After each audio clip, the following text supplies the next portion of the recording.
Hi there, it's Terry with The Quarter Acre, and today I wanted to talk to you a little bit about subject boxes. So what is a subject box? For our family, we organize our homeschool in the main living areas of our home. So that means our main classroom is in our dining room, and we do some subjects in the living room. We do some subjects here in our family room, and it's kind of spread out, which could be a disaster if we weren't organized about it. So I just wanted to share with you a few of my favorite storage containers from Michael's and a few different things that we do that kind of make it easier for our homeschool to just naturally flow throughout the day and the week. So let's start off with some things that I keep in my dining room in our main classroom area. And those would be these handy dandy boxes from Michael's. They are slim, they stack perfectly underneath my pew. I have one of those old church pews in my dining room that you've probably seen in some of my other videos. And so we keep these there, and I keep things like pre-printed art, coloring sheets and worksheets for art. I have another one, for math manipulatives, flashcards, counters, and things like that. I keep another one for all of our handwriting goodies. So this has handwriting and spelling. So it's got letter stamps, it's got dry erase in sheet protectors so they can practice their names in cursive, lots of different magnetic letters, things like that. And then this is our Spanish. Our whole subject of Spanish fits right in here. We've got both of the kids' binders. We've got the teacher's guide, we've got flashcards and the DVD set, as well as the CD for audio. So we keep that there. We love our Spanish program.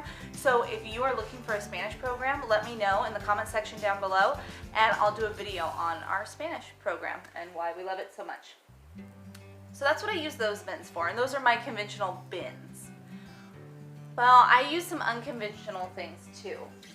So for our health, this is a little bit more in front. You see this a little more, so I wanted to use a little basket under the pew to kind of hide the homeschool and make it look a little bit more Joanna Gaines and a little less like closet, you know? So this has all of our goodies from our health unit. So all of our health stuff is in here. So when I say, okay guys, it's time for health, usually my son who sits closest to the pew will go ahead and grab this basket for me.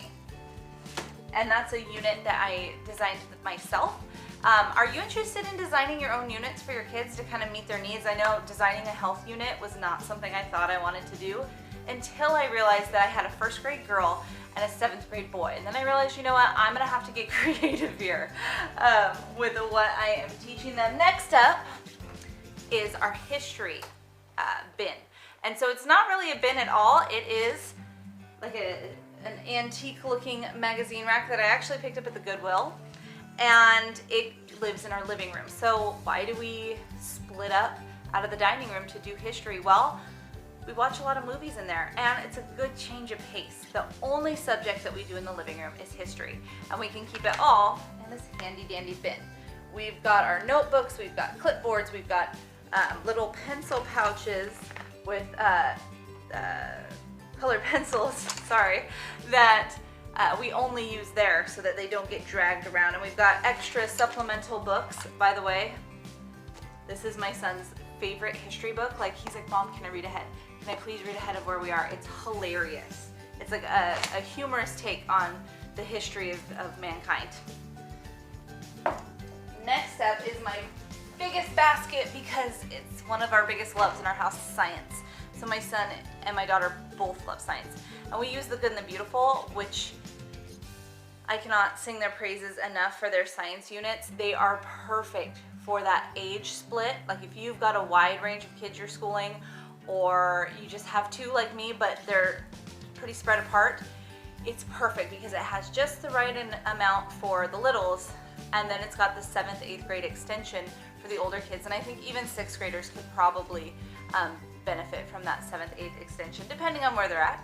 That's the cool thing about homeschool. You can really meet your kids where they are at. So they've got their science binders in here. I've got my teacher's binder Sorry, let me hold it up a little higher. Got my teacher's binder. I have these little bags that have STEM activities that were given to us from a local like science workshop. And then I have our Kiwi and Tinker crates. I am not sponsored by Kiwi or Tinker Crate. We just love them. But if you're watching Tinker Crate, hey, I see you. And then I have other science resources in here as well. And this really cool snake skin that a friend of mine gave us. She was babysitting a class pet and it shed its skin. So we're going to be incorporating that into our Kingdoms and Classification science unit that we're going to be doing in the near future. So those are my crazy subject bins, and they all just tuck away and disappear into the house where you don't even really notice them. Other parts of my homeschool are way more noticeable, like the giant chalkboard in my living room, in my dining room.